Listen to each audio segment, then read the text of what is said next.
जय श्री महाकाल। आप सबका बहुत स्वागत है। आज मैं आपके सामने एक बहुत अच्छा विषय लेकर आया हूँ। इस विषय पर जब हम चर्चा करेंगे तो आप ज्योतिष के उस रहस्य को जान सकते हैं कि ज्योतिष के जो सूत्र बने हैं, जो भाव हैं, कुंडली के 12 भाव, और उन भावों को जो संज्ञा दी गई है वह केवल और केवल एक विषय को विचार करके नहीं दी गई है। बहुत गहन अध्ययन के बाद ऋषियों ने इन भावों की संज्ञाएं दी हैं, इन भावों को एक स्थान दिया है, एक नाम दिया है और इनको कुछ कारकत्व प्रदान किए हैं जिसके आधार पर यह फल प्रदान करते हैं। ज्योतिष का जो मुख्य सूत्र है, जो सिद्धांत है, हमें किसी भी कुंडली का फलादेश करने के लिए भाव, भावेश, कारक का विशेष ध्यान रखना चाहिए, क्योंकि इनको सही तरीके से ना समझने पर हम उसका सही भविष्य कथन नहीं कह सकते हैं। भाव, भावेश और कारक तीनों का संयोग फलादेश में काफी महत्वपूर्ण होता है। फल कब प्राप्त होगा वह निर्भर होता है गोचर या दशा के आधार पर। फल कितना प्राप्त होगा उसे बताने के लिए है अष्टवर्ग की कौन से भाव में कितना अधिक बल है। तो आज मैं आपको ऐसे ही विषय पर बताने वाला हूं जो काफी महत्वपूर्ण है। हम इसे 4 भागों में बनाएंगे, जिसका पहला भाग मैं आज बना रहा हूं और मुझे विश्वास है और मैं इस बात का विश्वास दिलाता हूं कि एक भाग को देखने के बाद आने वाले तीनों भागों को आप अवश्य देखेंगे, यह मेरा दावा है। चलिए बिना विलंब किए हम वीडियो को प्रारंभ करें। आप चैनल पर हैं तो सब्सक्राइब जरूर कर दीजिए, क्योंकि मैं ऐसे ही ज्योतिष के गहन अध्ययन के बाद कुछ विषयों को आपके सामने रखता हूं। आज का जो विषय है वह एक पुराण से लिया गया है। श्रीमद् देवी भागवत और श्रीमद् भागवत महापुराण में कहा गया है, सुशीलो मातृ पुण्येन पितृ पुण्येन चातुरः औदोर्यम वंश पुण्येन और आत्म पुण्येन भागिना। मनुष्य जो होता है वो माता के पुण्य से सुशील होता है, पिता के पुण्य से चतुर होता है, वंश के पुण्य से उदार होता है और खुद के अपने पुण्यों से भाग्यवान होता है। तो आज हम इसके पहले भाग को समझेंगे, सुशीलो मातृ पुण्येन। माता के ऐसे कौन से पुण्य होते हैं जिससे जातक सुशील होता है, चरित्रवान होता है, मधुरभाषी होता है और अच्छी भाषा शैली का धनी होता है, जिसे सभी लोग पसंद करते हैं। क्योंकि संतान का प्रथम गुरु माता ही होती है और माता के पुण्यों का होना बहुत आवश्यक है संतान की सुशीतलता के लिए, उसके अच्छे चरित्र के लिए और अच्छे भविष्य के लिए। चलिए हम बात को समझते हैं। आप यहाँ पर एक लग्न चक्र देख रहे हैं, यह मेष लग्न की कुंडली है और चतुर्थ भाव से माता का विचार किया जाता है। अब यहाँ पर जो बात कही गई है मुख्य रूप से सुशीलो मातृ पुण्येन।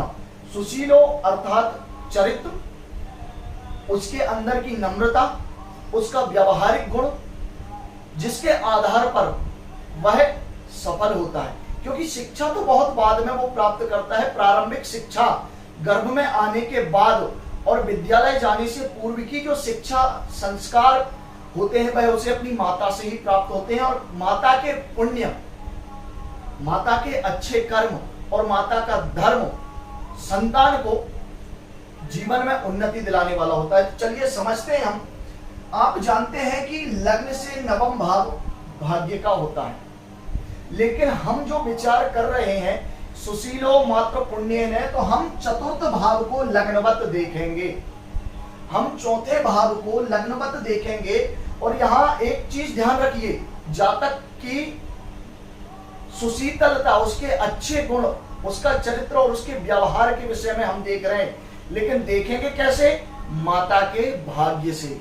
तो माता का भाग्य कौन सा हुआ? माता का भाग्य हुआ 1 2 3 4 5 6 7 8 और 9, अर्थात जातक का द्वादश भाव, जातक का 12वां भाव माता का भाग्य हुआ। अब आप सब जानते हैं कि व्यक्ति जब लग्न से जन्म लेता है तो अष्टम तक मृत्यु हो जाती है, और मृत्यु के बाद उसके साथ उसका धर्म जाता है, उसका धर्म, और धर्म क्योंकि यहाँ मृत्यु होगी तभी वह मोक्ष की तरफ जाएगा या अपने अगले जीवन की तरफ जाएगा, उसे नई योनि प्राप्त होगी। तो भाई अच्छी योनि प्राप्त करने के लिए धर्म होना चाहिए, और धर्म से जो प्राप्त होगा वो क्या है? कर्म। धर्म कब करेगा जातक? जब उसके कर्म अच्छे होंगे, और कर्म से उसे लाभ प्राप्त होगा, और लाभ से उसका वो व्यय करेगा तो एक नए घर में पुनः स्थापित हो जाएगा, एक नए घर में फिर से जन्म ले लेगा, एक नई योनि में फिर से जन्म ले लेगा। तो हम इसी बात को समझ रहे हैं कि जातक की माता का भाग्य 12वां भाव। अब 12वें भाव से क्या देखा जाता है? तो जातक का व्यवहारिक गुण। भाई व्यवहारिक गुण कैसे देखा जाएगा? अगर कोई व्यक्ति है, उसे समाज में उच्च पद चाहिए, मान सम्मान चाहिए, तो उसके लिए देखा जाता है कि उसका चरित्र कैसा है,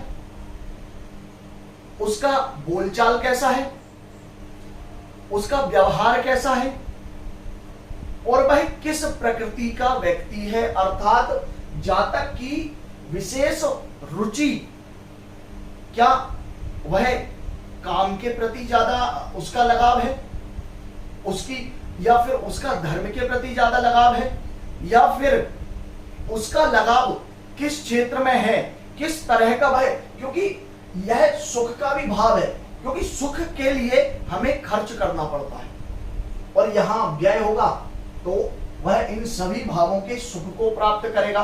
तो सुशीलो मात्र पुण्येन, माता के पुण्य से जातक सुशील होता है। अर्थात जब माता अच्छी शिक्षा देगी, अच्छा ज्ञान देगी, संस्कार देगी, बोलने चालने का तरीका सिखाएगी, अच्छा रहन सहन सिखाएगी, अच्छे चरित्र का निर्माण करेगी, क्योंकि माता का ये क्या है? भाग्य है। जो जातक का चरित्र है, उसके अपने पूरे जीवन काल में उसने जो यहां से लाभ किया, भाई वही तो खर्च करेगा। चाहे वह, अगर कोई जातक मान लीजिए राजनीतिक क्षेत्र में जाना चाहता है, तो भाई 12वें भाव से उसका चरित्र देखा जाएगा कि यह कितना कुकर्मी था या कितने अच्छे कर्म करने वाला था। तो यही बात यहाँ पर लागू होती है कि माता के पुण्य से जब व्यय करेगा तभी एक नया स्थान प्राप्त करेगा। तो इसीलिए कहा गया है सुशीलो मात्र पुण्येन, संतान जो होती है वो माता के पुण्य से सुशील होती है। क्यों? क्योंकि वाणी का लाभ भाव है ये, आपकी वाणी का लाभ। जब यहां से व्यय करेंगे, किस चीज को व्यय करेंगे? तो वाणी को व्यय करेंगे, अपने बोलने चालने के तरीके को खर्च करेंगे। तो माता का जो भी पुण्य है, जो 12वां भाव है जातक का, वो माता के स्थान से पुण्य भाग्य अर्थात धर्म का स्थान है। माता के भाग्य से माता ने जातक को क्या दिया? तो अच्छा चरित्र दिया, वाणी के व्यय करने का तरीका, बोलने चालने का तरीका सिखाया, क्योंकि जातक की वाणी का व्यय, वो लाभ, जातक जो बोलेगा वो लाभ यहीं से तो उसे प्राप्त होगा। जब हम द्वितीय को लग्नबद्ध देखेंगे तो एकादश भाव जातक का 12वां भाव हुआ, जहां से उसे अच्छी वाणी, व्यवहारिक ज्ञान, बातों का सही तरीके से करना, शब्दों का सही तरीके से इस्तेमाल करना। भाई ये कहां से आएगा? ये माता से आएगा। कोई भी विद्यालय शिक्षा हमें वह ज्ञान नहीं दे सकती जो प्रारंभिक ज्ञान हमें माता से प्राप्त होता है।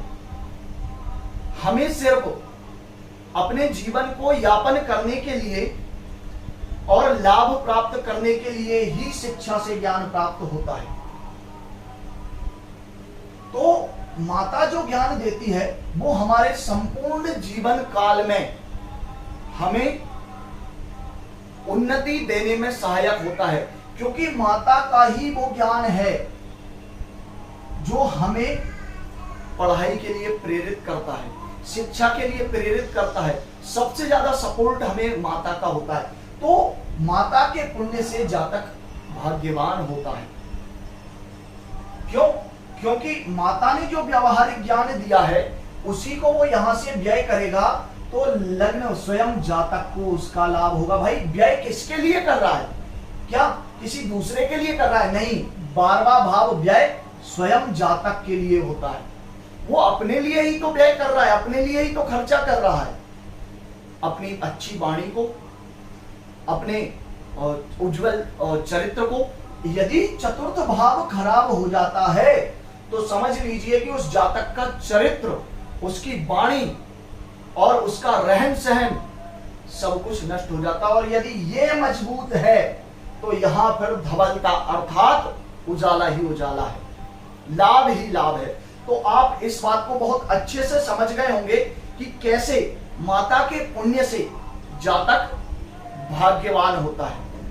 अब अगले वीडियो में हम समझेंगे पितृ पुण्येन चातुरः, कैसे पिता के पुण्य से उसके अंदर चतुरता आती है और कैसे वंश के पुण्य से उदारता और खुद के पुण्य से वह भाग्यवान होता है। जानकारी अच्छी लगी हो तो सब्सक्राइब जरूर कर दीजिए, बेल आइकन को दबाइए और आने वाले नए वीडियोस का इंतजार कीजिए। शीघ्र ही आपको प्राप्त हो जाएंगे। तब तक के लिए जय श्री महाकाल।